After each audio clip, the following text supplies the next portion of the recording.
Professor Bilski, for those very generous introductions, and I want to thank Tel Aviv University, the Taubenschlag Institute, and the Minerva Center for inviting me to speak to you today. And I want to thank all of you for coming, especially at the beginning of your semester. It's very good to be with you here. I'm grateful to you for making time for a discussion of democracy and criminal justice at a time when this country faces other graver challenges. Much of what I will be discussing today will be grim, but there's a sense, I hope, in which my remarks will be an expression of hope. Hope for a time when the relationship between criminal justice and democracy can rank among the grimmest subjects that people in Israel and in the United States have to worry about. The nexus between democracy and criminal justice is an old subject, especially in the United States. For over half a century, debates about policing, prosecution, and punishment in the United States have often been debates about democracy, about what it would mean, for example, to have democratic policing, or about what mass incarceration means for American democracy. But the nature of the conversation about democracy and criminal justice has changed over time.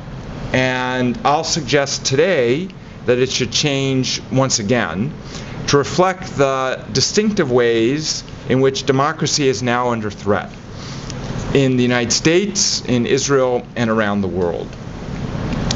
To think sensibly about the connections between democracy and criminal justice, we need to take account of the circumstances in which we find ourselves.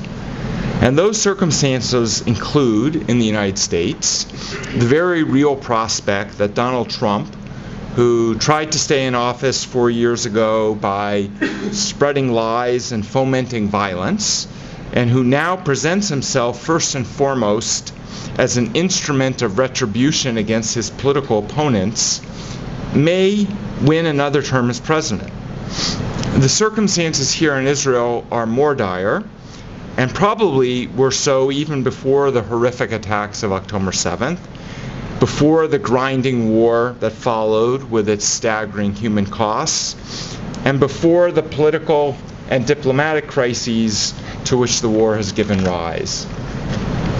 I will be speaking about what criminal justice has to do with the rise of political polarization in Israel and the United States, and with the associated rise of populism in both countries and in other democracies around the world.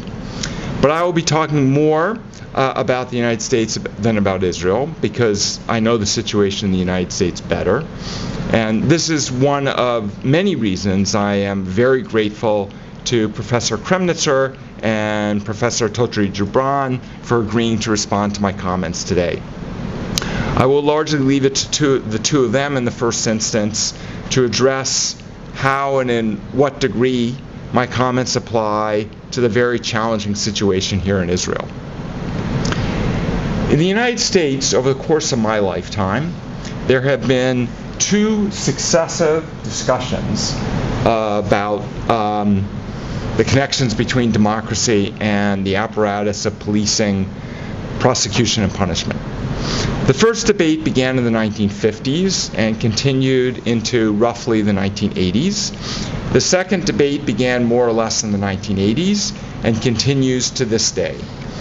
Each of these debates was predicated on a certain set of ideas about democracy. The first discussion about criminal justice and democracy, the one that began in the 1950s, could be called Criminal Justice and the Free Society.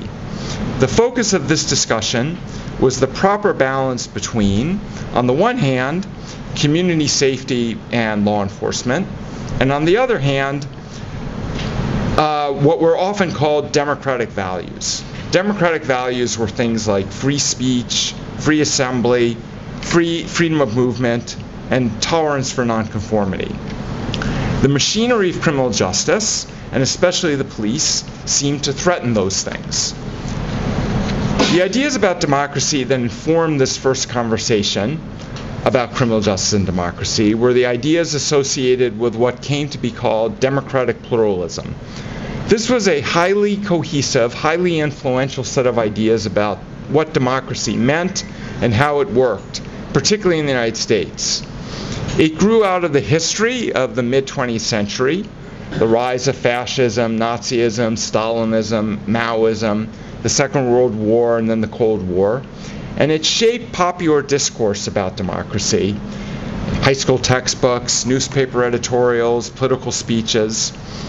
It also found its clearest and most explicit discussion in the work of political scientists, sociologists, and political philosophers, a generation of scholars who had come of age during and in the immediate aftermath of World War II, and who crafted a theory of democracy that de-emphasized mass politics and instead prioritized bargaining and accommodation between the many groups making up a diverse society.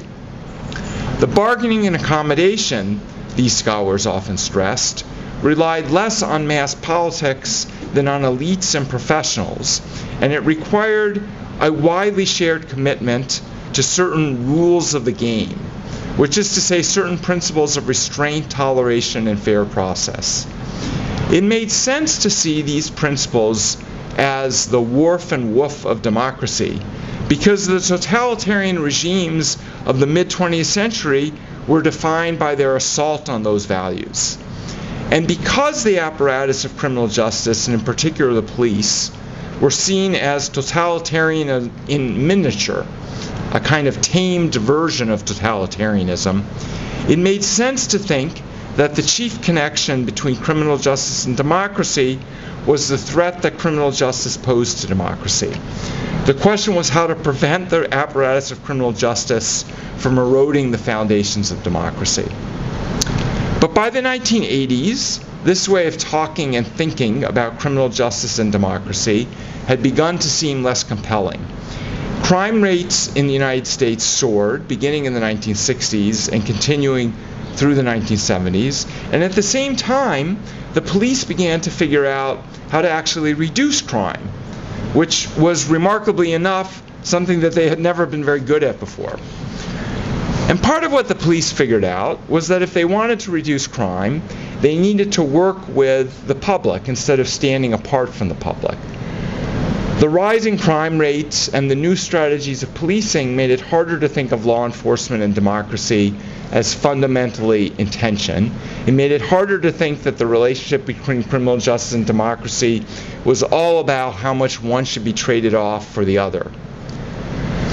Beyond these changes to criminal justice, there was a sea change in ideas about democracy in the United States in the 1960s and the 1980s. In the 1960s and the 1970s and the 1980s. Democratic pluralism, which had been the dominant understanding of democracy from the 1950s into the early 1970s, was displaced by newer ideas about democracy that de-emphasized bargaining and accommodation in elites and professionals and foregrounded the kind of mass grassroots politics that the pluralists had devalued. The danger of totalitarianism seemed to have receded, and new threats to democracy loomed larger. Corruption and hubris among elites and professionals running the government, and alienation and disengagement among everyone else. After the Vietnam War and the Watergate scandal, a picture of democracy rooted in bargaining carried out by elites and professionals lost much of its appeal.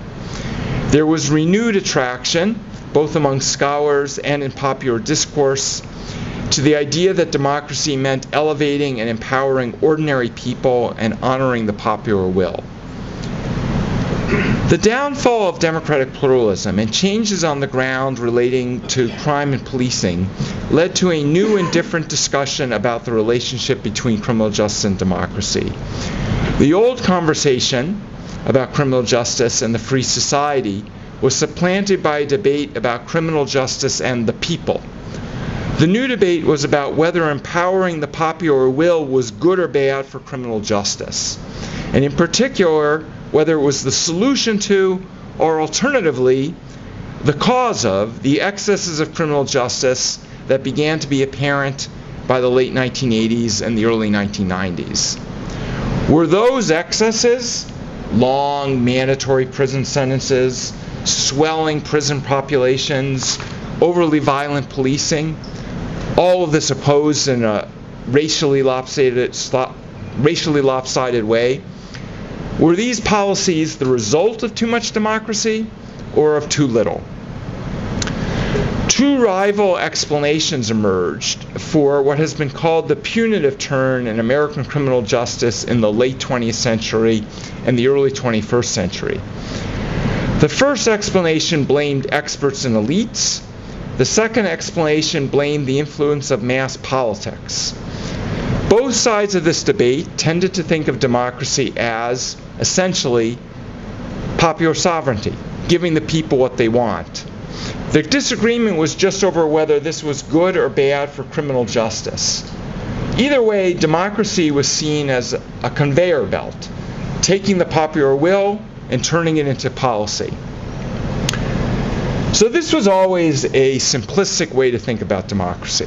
It ignored the obvious fact that different groups of people have different opinions and different aspirations, and that when it comes to a subject as complicated and as emotional as criminal justice, most people are divided even within themselves. So the popular will on questions of policing and punishment is never unified, and in many cases it can't even be summed up by saying many people believe X while other people believe Y.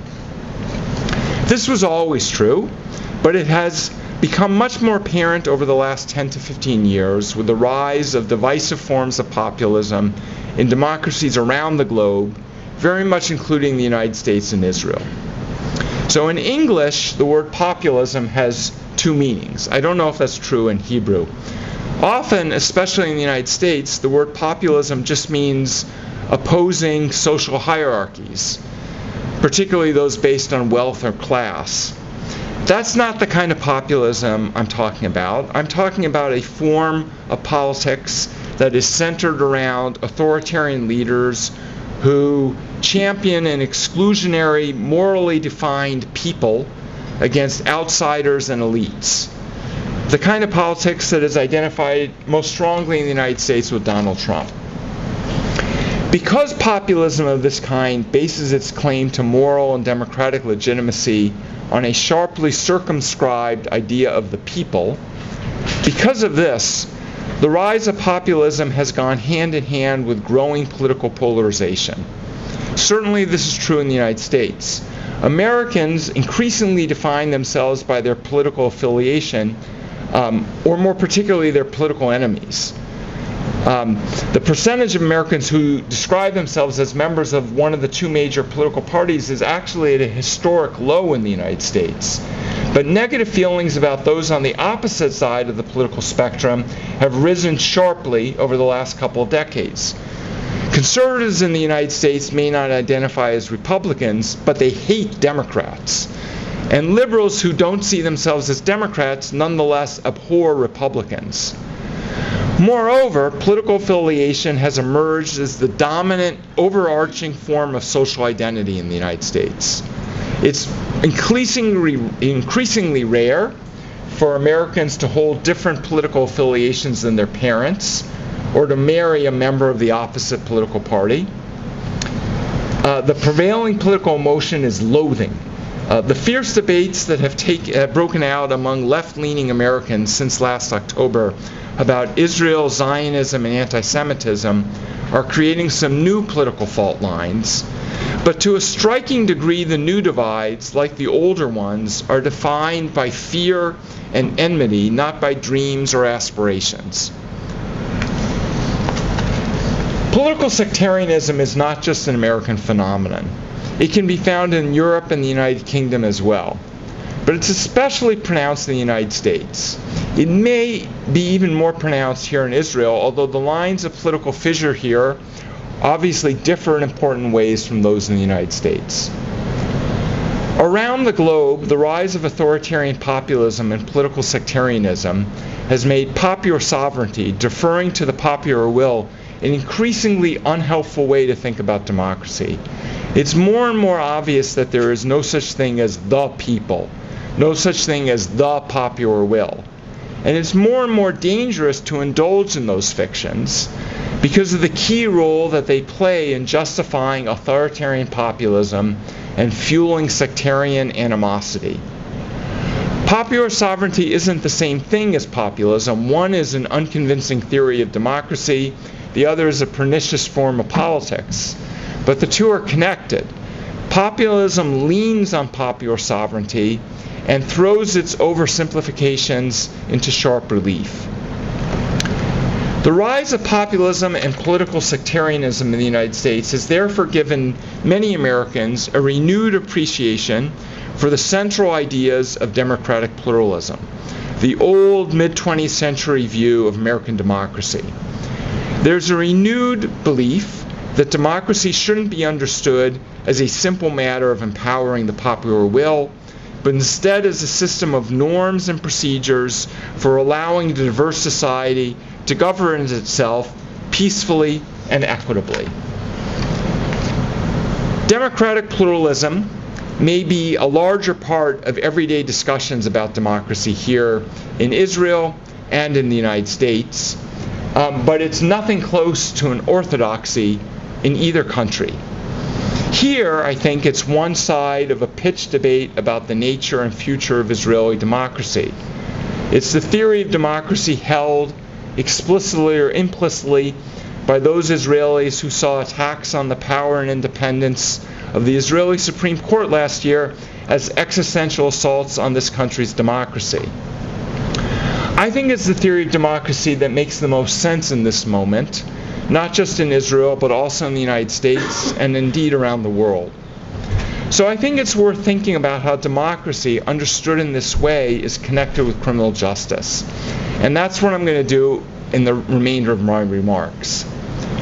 When democracy is understood not as popular sovereignty, but as pluralism, it changes the kinds of questions that arise with regard to the connection between democracy and criminal justice. If democracy is a set of norms and procedures for allowing people of different views to govern themselves peacefully and equitably, if democracy is defined not by who, but by how, then it no longer makes much sense to ask if criminal justice should be insulated from democracy. It's no longer clear what that would even mean. Instead, what we want to know is how criminal justice can help strengthen democracy, or at least avoid weakening it. I want to propose 4 imperatives for criminal justice in an age of populism and polarization. 4 ways that criminal justice can defend and nurture democratic pluralism. I will call these the imperative of security, the imperative of legitimacy, the imperative of capacity, and the imperative of plurality. And I'll take them in order. I'll start with the imperative of security because in some ways it is the most basic. The apparatus of criminal justice isn't aimed just at making people feel safe, but that's probably what most people want most from it. And when police and prosecutors fail on this mission, it threatens democracy. First and foremost, by providing fuel for divisive forms of populism. This is a very large part of the story of the last half-century of politics in the United States. The rise of populism and polarization in American politics is closely tied to the slow but relentless rightward movement of the Republican Party, from a political organization that could include liberals to the more strident conservative party of Ronald Reagan, and then to the authoritarian, isolationist, and increasingly anti-cosmopolitan party of Donald Trump. And much of that rightward movement was built around the politics of law and order. This was the cornerstone of Barry Goldwater's unsuccessful campaign for the presidency of the Republican as the Republican candidate in 1964. It was the cornerstone of Richard Nixon's successful presidential campaign in 1968. It was the cornerstone of Ronald Reagan's successful campaigns for the governorship of California in 1966, and then the presidency in 1980. Thank you. Donald Trump wrapped himself in the mantle of law and order when running for president in 2016, and this year he has made support for the police and crackdowns on crime key themes of his campaign to take back the White House. Conservative voters in the United States have told pollsters they care more about law and order than about the kinds of culture war grievances that are often assumed to motivate the Republican base in the United States. It is easy to think that law and order politics is not really about crime at all. Law-breaking can be hard to measure, and public anxiety about crime often seems only loosely related to actual rates of criminal offending. There's no doubt that talk about crime is often a form of fear-mongering and pandering to racism and xenophobia. That's been true in the past and it's true today. And then there's the hypocrisy factor. After winning the presidency and the vice presidency as the law and order candidates, both Richard Nixon and his running mate Spiro Agnew were forced to resign for their own involvement in criminal activity. In Trump's case, the double standard is even more apparent. Law and order and solidarity with the police are wedge issues for Trump, ways to tap into racial prejudices and class resentments. And at the same time, Trump's own gangsterism is a point of pride, both for Trump and for many of his supporters. Still, it's a mistake to think that talk about law and order is just a sham, or that it's just coded racism and xenophobia and nothing more. It's a mistake today, and it was a mistake in the 1960s and 1970s. There are two crimes for which we have pretty good statistics: homicide, because it's hard to hide deaths or to make them up, and auto theft, because it gets reported to insurance companies. And both of these crimes, especially homicide, really did rise sharply in the United States in the 1960s, 1970s, and 1980s. Homicide rates in the United States are much lower today, and they've been falling sharply for the last couple of years, but they're still horrendously high by international standards. That's especially true of members of racial minorities in the United States. Among black men under the age of 45 in the United States, homicide is far and away the leading cause of death, accounting for nearly a third of all fatalities. Black Americans, and to a lesser extent other populations of color in the United States, are also disproportionately the victim of other serious violent offenses, including rape. Crimes like homicide and rape have effects that reach beyond the immediate victims of these crimes and beyond their families. They tear at the fabric of communities, and they can warp a society's political culture. High levels of violent crime stymie the creation of the vibrant communities and mutual trust on which democracy depends. They tend to produce neighborhoods and societies characterized by fear and social disengagement. At the society level, this erodes trust and cooperation along lines of race, cultural affiliation, and social class. It creates an opening for political appeals that rely on intergroup fear, on promises of authority and control, and on the muscular use of state violence, which is to say that it favors the emergence of the kind of divisive authoritarian populism that now poses such a large threat to democracy in the United States, in Israel, and elsewhere in the world. Now, obviously, controlling crime isn't just about policing, and criminal law and criminal punishment, or even mainly about those things. But it's partly about those things. A growing body of research suggests that good policing in particular can play an important role in controlling homicides, rapes, and other forms of serious violence. And people certainly expect the police and the legal system more generally to take crime seriously and to try to control it. Expectations of this kind generally cut across social divides. In the United States, for example, concerns about crime have never been limited to white Americans. A growing minority of black Americans and Latinos say they intend to vote for Trump, and the politics of law and order is a key reason why. So, The first imperative for criminal justice in an era of populism and polarization, the first way that it can support democracy in time like these, is to help protect people from crime and to make clear that it takes this mission seriously. That's what I've called the imperative of security. It overlaps in important ways with the second imperative, the imperative of legitimacy. Democratic pluralism depends on a certain baseline degree of mutual tolerance and trust between competing groups. They can strongly oppose each other's objectives, but they need confidence in and commitment to the terms of the competition. The most important of those terms is that victory is never total. The losers in any particular election can regroup and try to prevail in the next election, and the winners will let them try. No one's locked out. One critical way that democracies achieve this is by dividing up power, so that a group that finds itself outside the winning coalition in any particular electoral contest generally has access to some of the levers of government. It still has a seat at the table. It has a reason to stay committed to the political process. It can still see itself as part of a broader, inclusive society. I'll return to these points a little later in connection with the imperative of plurality.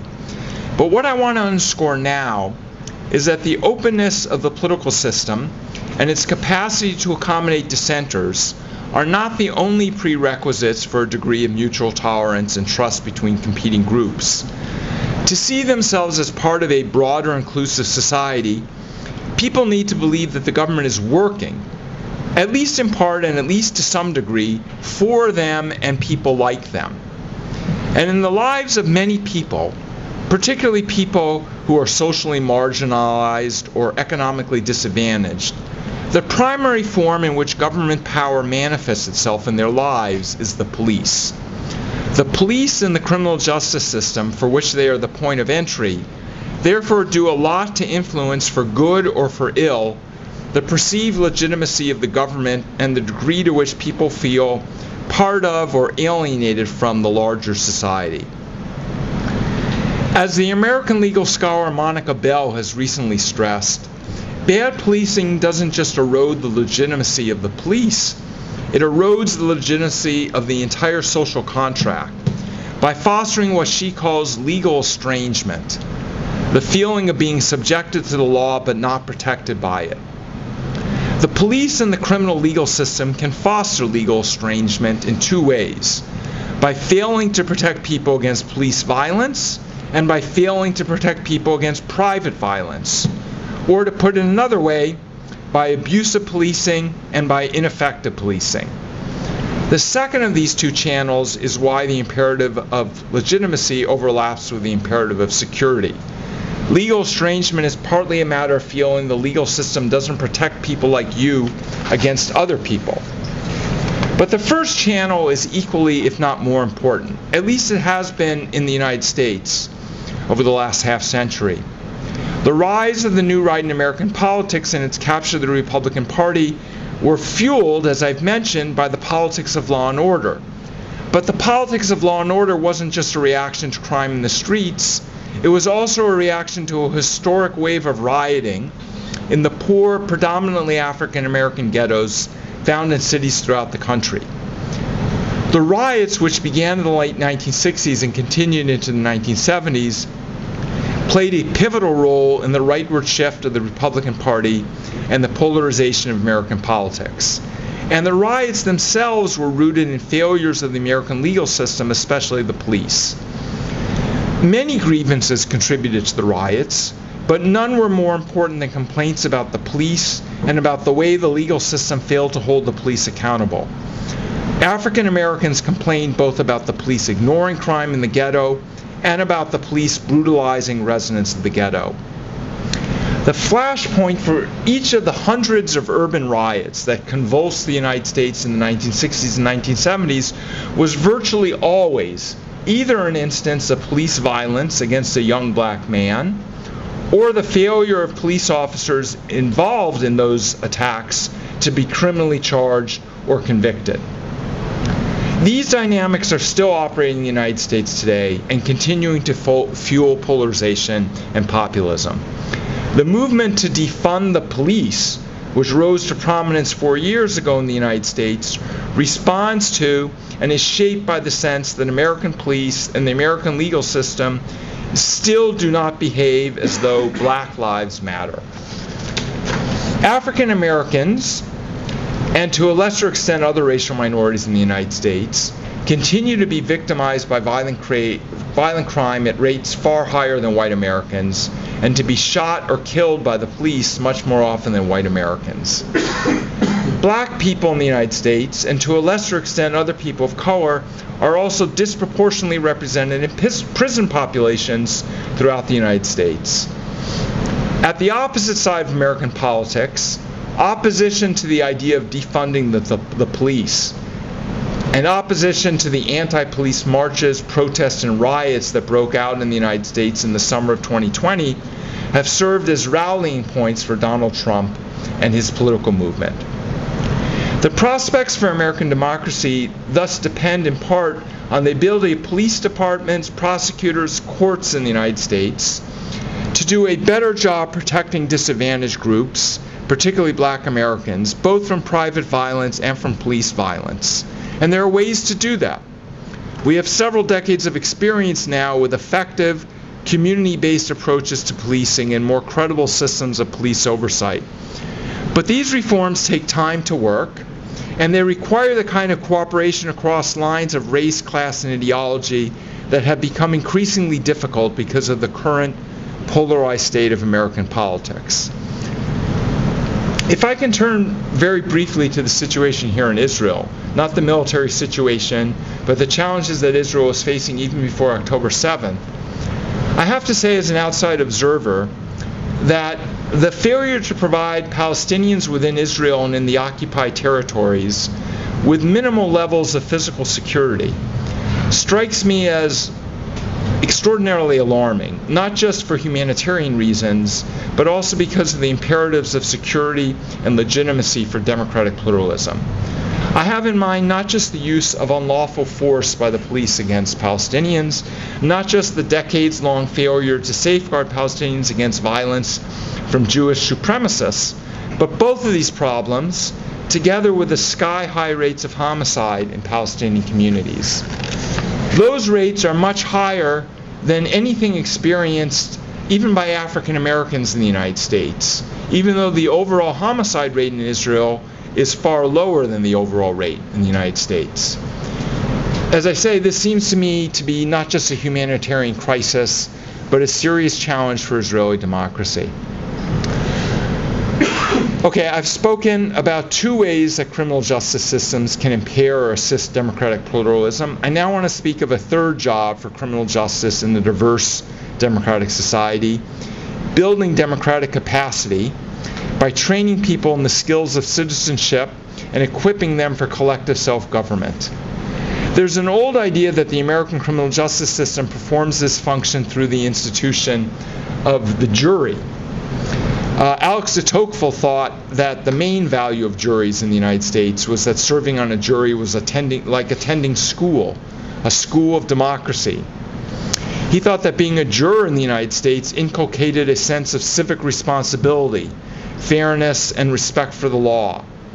And modern research tools have allowed social scientists to test those ideas, and it turns out that jury service does in fact instill habits of citizenship. After serving on juries, people are more likely to vote, they report greater involvement in politics, increased faith in their fellow citizens, and more time spent reading and talking about public affairs. I should mention that this isn't the way that people in the United States, in or out of academia, generally talk about the role of juries in American democracy.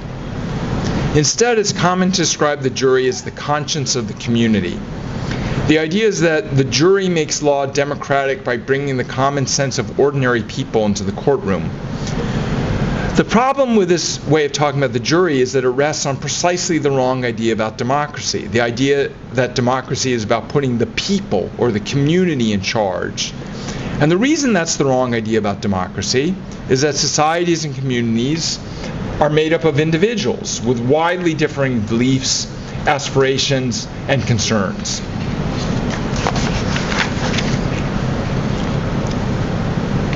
For several reasons, criminal juries in the United States don't build nearly as much democratic capacity as they could.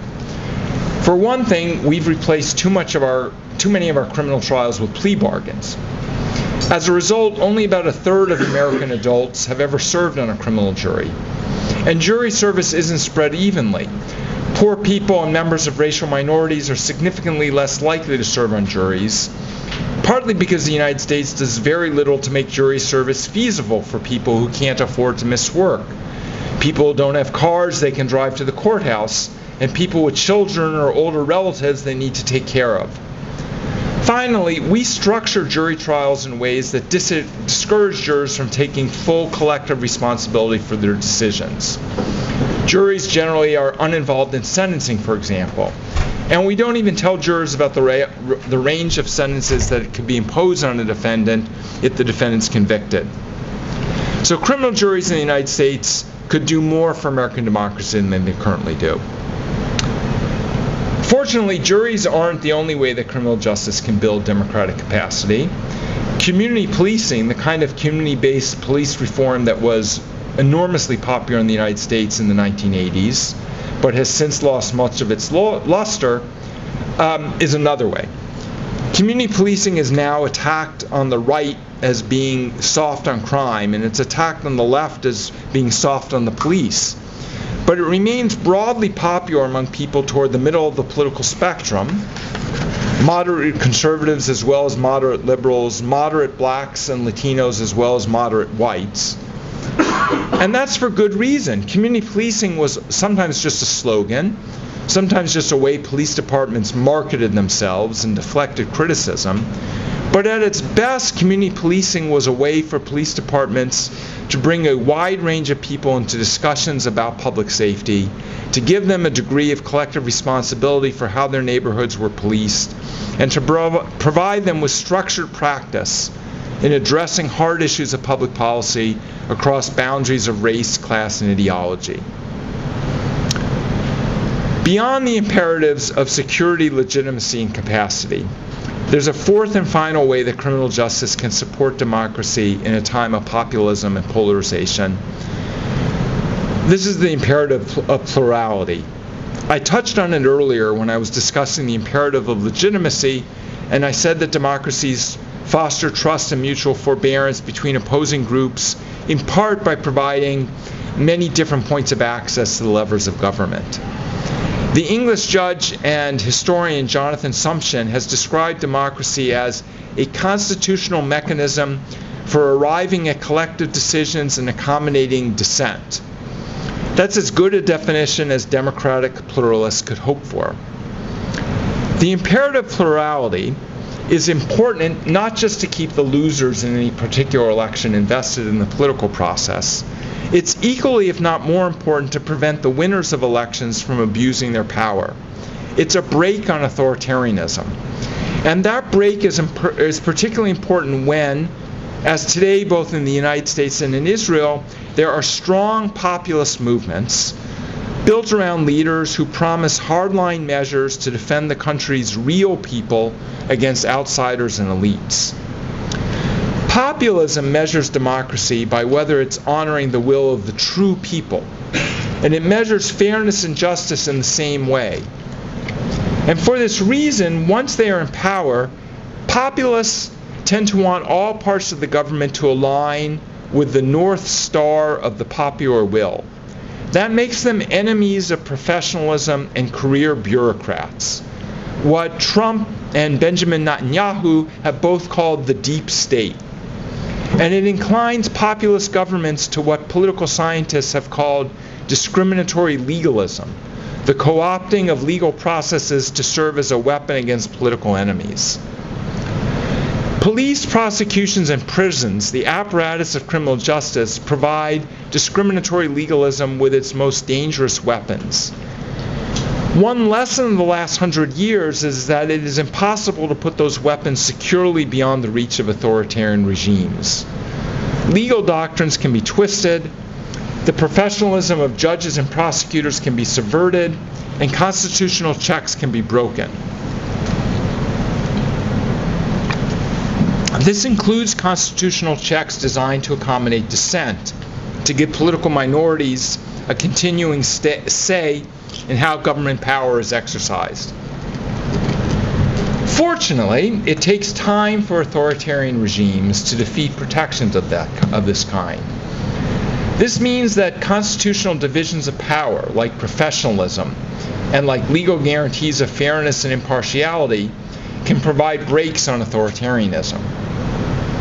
They can give democracy breathing room by giving opponents of the regime time and space to regroup. Different democratic societies and different democratic constitutions have different ways of dividing up power. They have different ways of allowing political minorities to keep a toehold in the tasks of governance, including, crucially, the tasks of policing, prosecution, and punishment. One important way the United States does this is by dividing responsibility for criminal justice between the federal government and the states. In Israel, by contrast, the disaggregation of authority over criminal justice relies more heavily on the independence of the Supreme Court. In every modern diverse democracy, including the United States and Israel, relies heavily on professional, nonpartisan legal bureaucracies. Not just the judiciary, but also the bureaucracies of public prosecutors and publicly funded defense counsel, to disaggregate control over criminal justice and to protect against discriminatory legalism. So I have discussed 4 imperatives for criminal justice in a time of populism and polarization: the imperatives of security, legitimacy, capacity, and pluralism. I'm a little worried that everything that I've said may sound both banal and trivial. It may seem obvious that systems of policing, prosecution, and punishment in democratic societies should work to keep people safe, to bolster their commitment to peaceful politics, to help them learn to work with each other, and to provide protections against authoritarian abuse. Furthermore, none of these tasks are exclusively or even primarily the responsibility of the criminal legal system. Not in the United States, and certainly not here in Israel, in the wake of October 7th and in the midst of the ongoing war in Gaza and the continuing hostage crisis. But I think it's important to see the way in which democracy needs not just restraint, but active assistance from the criminal legal system. And it's important to be clear that what democracy asks of the criminal legal system is not fidelity to a mythical popular will, but processes for allowing people with conflicting views and aspirations to govern themselves peacefully and equitably. And so, if I can return in conclusion to the imperative of capacity, let me close with a hope about collective intellectual capacity. It may be extravagant to suppose that by working through the implications of democratic pluralism for policing, prosecution, and punishment, by debating the nature of those implications and by working together to trace their contours, we may find yet another avenue through which the pursuit of a fair and effective system of criminal law can help us to realize our larger shared dreams of peace and justice. But I think that in desperate times, even extravagant hopes are worth holding on to. And that's where I'm going to close with.